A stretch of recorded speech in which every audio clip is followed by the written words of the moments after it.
তোমাদের জন্য এই মেকআপ লুকটা নিয়ে চলে এসেছি। আর তোমরা দেখতেই পাচ্ছ আমার লাইটিংয়ের সেটআপ কিন্তু একেবারে চেঞ্জ হয়ে গেছে, কারণ আমি এইবারে একটা কিন্তু রিং লাইট নিয়ে নিয়েছি।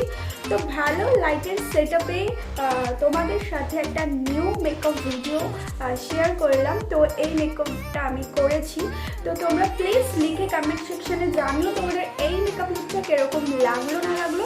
আর এই মেকআপ লুকটা আমি কি করে ক্রিয়েট করেছি সেটা দেখার জন্য কিন্তু ভিডিওটা দেখতে হবে, মানে সেটা জানার জন্য তোমাদের ভিডিওটা দেখতে হবে। তো চলো বেশি বকবক না করে আজকের মেকআপ ভিডিওটা স্টার্ট করা যাক। Let's get started. আর দাঁড়া ভিডিওতে যাওয়ার আগে একটা কথা বলে রাখি, প্লিজ আমার মেকআপ ভিডিওটা ভালো লাগলে একটু লাইক করে দিও, শেয়ার করে দিও, আর সাবস্ক্রাইবটা অবশ্যই করে দিও। ভিডিওটা লাইক করো আর সাবস্ক্রাইব করতে কিন্তু ভুলো না। তো চলো দেখা যাক এই মেকআপ লুকটা এরকম করে করলাম না করলাম। তো চল দেখা যাক। টোনার দিয়ে আমি এখানে আমার স্কিনটাকে একটু হাইড্রেট করে নিচ্ছি। তো আমি এখানে জোভিজের একটা টোনার ইউজ করছি। ময়শ্চারাইজারের জন্য আজকে আমি প্লামের ময়শ্চারাইজারটা নিয়ে নিয়েছি। তো এটা দিয়ে আমি আমার স্কিনটাকে খুব ভালো করে ময়শ্চারাইজ করে নিচ্ছি। দেন তারপরে এটাকে খুব ভালো করে অ্যাপ্লাই করে নিচ্ছি। জন্য আমি এখানে পার্পেলের একটা প্রাইমার ইউজ করে নিচ্ছি। এটা একটা সিলিকন বেসড প্রাইমার। এই প্রাইমারটা আমার মোস্ট ফেভারিট একটা প্রাইমার। আমি প্রায় অনেক দিন ধরেই এই প্রাইমারটি ইউজ করছি। আমার ভীষণ ভীষণ ভীষণ ভালো লাগে এই প্রাইমারটা, আর আমার স্কিনে একদম প্রপারলি যায়।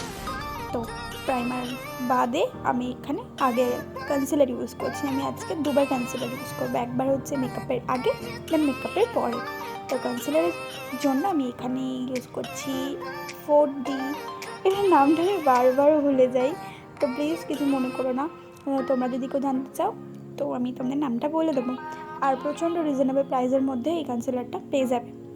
দেন তারপর এখানে মিলানির একটা ফাউন্ডেশন ইউজ করে নিচ্ছি। মিলানির ফাউন্ডেশনটা দেখো আমি জাস্ট অল্প করে নিয়েছি, আর ডট ডট করে পুরো আমার মুখে ভালো করে অ্যাপ্লাই করে নিচ্ছি। দেন এখানে একটা বিউটি ব্লেন্ডারের সাহায্যে এটা আমি ব্লেন্ড করে নেব।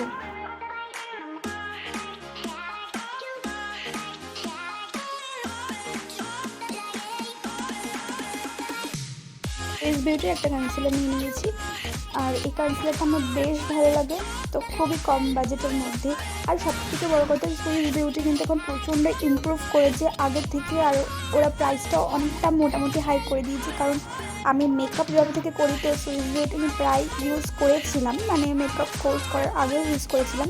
তো সুইস বিউটি কিন্তু এখন খুব ভালো একটা ব্র্যান্ড হয়ে গেছে বলতে পারো তোমরা। তো যাই হোক, সুইস বিউটি কনসিলারটার পরে এখানে আমি কালার এসেন্সের একটা কম্প্যাক্ট পাউডার ইউজ করে নিচ্ছি। আজকে আমি কোনো লুজ পাউডার ইউজ করিনি। আমার আইব্রোর অবস্থা প্রচণ্ড খারাপ। আমি প্রায় 5 মাস 6 মাস হয়ে গেল একদমই আইব্রো করা হচ্ছে না। তো তাও আমি আমার আইব্রোটাকে ফিল করে নিচ্ছি। শ্যাডোর জন্য আমি এখানে একদম হালকা একটা আই শ্যাডো নিয়ে নিয়েছি। তো নিয়ে ওটাকে ক্রিজ লাইনে ভালো করে অ্যাপ্লাই করে নিচ্ছি, আর একটা ব্লেন্ডিং ব্রাশের সাহায্যে ওটাকে ব্লেন্ড করে নিচ্ছি। আমি এখানে দুটো ব্রাশ ইউজ করেছি, একটা হচ্ছে রাউন্ড শেপের একটা ব্রাশ, আর একটা হচ্ছে ব্লেন্ডিং ব্রাশ ইউজ করেছি। তো দেখো, দেন আমি এখানে ডার্ক পার্পল কালার নিয়ে হালকা হাতে এটাকে ব্লেন্ড করে নিয়েছি। তারপরে একটা হোয়াইট শিমারি শেড নিয়ে ওটাকে ওর উপরে দিয়ে দিয়েছি। দেন তারপরে নর্মাল যেরকম তোমাদের যেরকম ইচ্ছা তোমরা সেরকম লাইনার করে নিতে পারো। তো আমি আজকে এইভাবে লাইনারটা করেছি, অ্যান্ড দেন তারপরে আমি এখানে ব্লাশার ইউজ করে নিচ্ছি।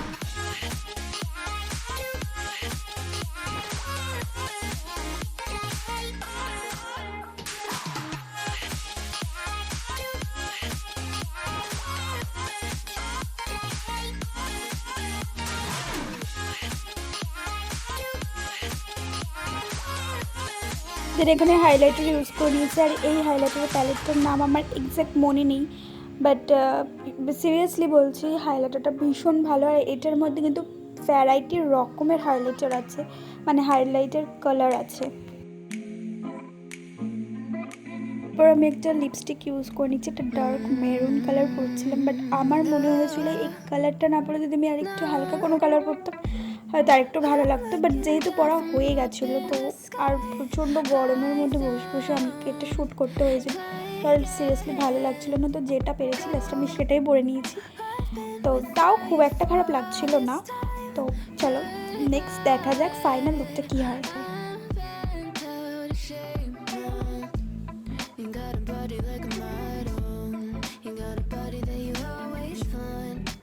Open up a bottle.